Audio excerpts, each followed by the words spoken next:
Ladies and gentlemen of the media, good afternoon. I'd like to say a few words about what remains largely a forgotten crisis, despite its severity, the situation in Haiti. I'm just back from a visit to Port-au-Prince, and from there I attended the summit of the leaders of the Caribbean community in Trinidad and took part in a special session on Haiti. Later today, the Security Council will take up my report on the situation in the country. Let me be very clear. The Haitian people are trapped in a living nightmare. Humanitarian conditions are beyond appalling. Brutal gangs have a strange hold on the people of Haiti.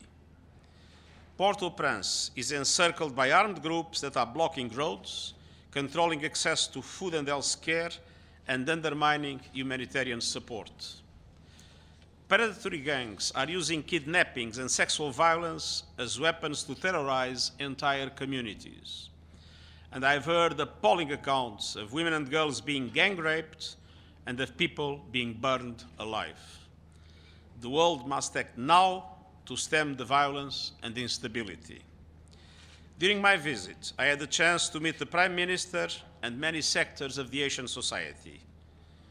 Those meetings showed that there are signs of hope and possibility, but it requires action on several fronts and the recognition of a core truth. There can be no sustainable security without a political solution that allows for the restoration of democratic institutions. And there can be no lasting and inclusive political solutions without a drastic improvement of the security situation. Today, I want to make an appeal for concurrent action in three essential areas. First, the people of Haiti need action to address urgent humanitarian needs. The international community must now act to ease the suffering of the Haitian people. The United Nations Humanitarian Response Plan requires $720 million to help more than 3 million people. Yet, that plan is only 23% funded. I appeal to the world to extend a lifeline of support and fill that financial gap without delay. Second, the people of Haiti need action to tackle urgent security needs.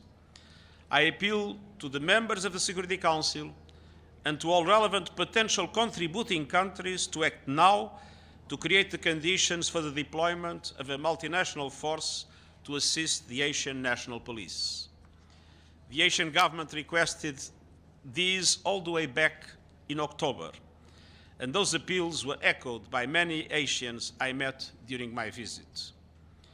I repeat, we are not calling for a military or political mission of the United Nations.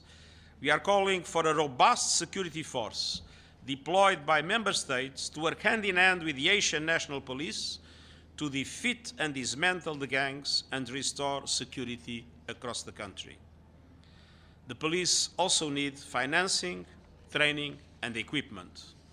And all of this is critical to restoring the authority of the state and the delivery of vital services. My third appeal is for all social and political actors to accelerate their efforts towards a desperately needed political solution. And I also fully support CARICOM's mediation efforts in this regard. In Haiti, I welcomed steps to find Haitian solutions to restore the constitutional order and urge the Prime Minister, the High Transitional Council, members of civil society and political parties to forge a political entente to end the crisis. Taking together these three vital and simultaneous steps are fundamental to breaking Haiti's cycle of suffering by addressing dramatic humanitarian and security challenges and forging a political pathway out of the crisis. I've seen the situation for myself. Conditions are desperate, but solutions are possible if we act now. We cannot forget the Haitian people, and the world must step up. While I was in Haiti and Trinidad, I was deeply disturbed by the news from Jenin in the occupied West Bank. I strongly condemned all acts of violence against civilians, including acts of terror. Israel's airstrikes and ground operations in a crowded refugee camp were the worst violence in the West Bank in many years, with a significant impact on civilians, including more than 100 injured and thousands forced to flee. Schools and hospitals were damaged, water and electricity networks were disrupted, and people in need were prevented from accessing essential care and relief. All those injured must have access to medical care, and humanitarian workers must be able to reach everyone in need. I once again call on Israel to abide by its obligations under international law, including the duty to exercise restraint and use only proportional force, and the duty to minimize damage and injury and respect and preserve human life. The use of airstrikes is inconsistent with the conduct of law enforcement operations. I also remind Israel, as the occupying power, that it has a responsibility to ensure that the civilian population is protected against all acts of violence. I understand Israel's legitimate concerns with its security, but escalation is not the answer. It simply bolsters radicalization and leads to a deepening cycle of violence and bloodshed. Restoring the hope of the Palestinian people in a meaningful political process, leading to a two-state solution and the end of the occupation, is an essential contribution by Israel to its own security. Thank you. I will answer 3 questions. There is another stakeout to take place. Thank you very much, Mr. Secretary-General. The United Nations human rights expert on Haiti, Mr. William O'Neill, said yesterday that Haiti's understaffed police force desperately needs between 1,000 and 2,000 international police experts trained to combat armed gangs and organized crime. Do you agree on his assessment of what's needed in Haiti? And if I could possibly add a quick question on the record global temperatures in the world reached in the past few days, and your comment on that implication.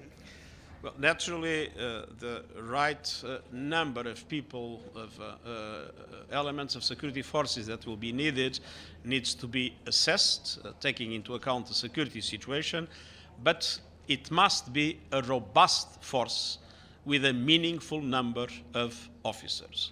So I believe that those numbers do not reflect any exaggeration. The situation we are witnessing now is the demonstration that climate change is out of control.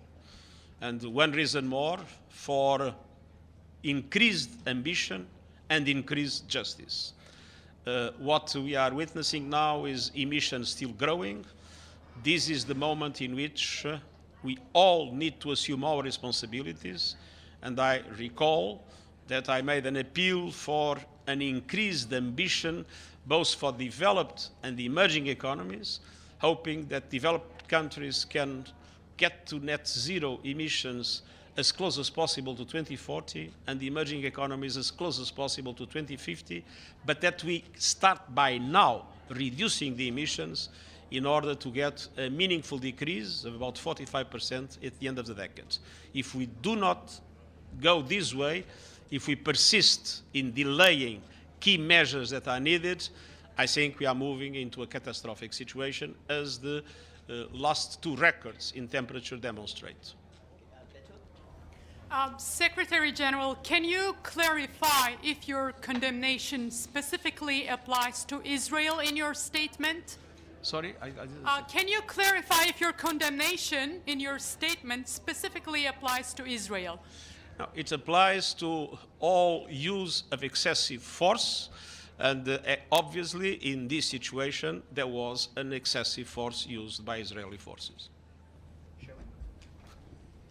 Secretary-General, 3 special rapporteurs today have accused Israel of possible war crimes in Jenin for actions that amount to egregious violations of international law and standards of use of force. Does that square with what you have described today in terms of the attacks on hospitals, on infrastructure, civilian infrastructure? Do those attacks amount to war crimes? And yesterday, Palestine's ambassador again talked about the need for an international protection force. Is this something you can endorse? Do Palestinians need an international force to protect them from Israel? I don't think it's realistic to think that we can have a military force sent to Israel. I don't think the Israeli government would consent on that possibility. But I think we need to find mechanisms to allow for the protection of civilians in these dramatic circumstances. Thank you very much. A question on the grain deal? A question on the grain deal? Grain deal? First question was not answered.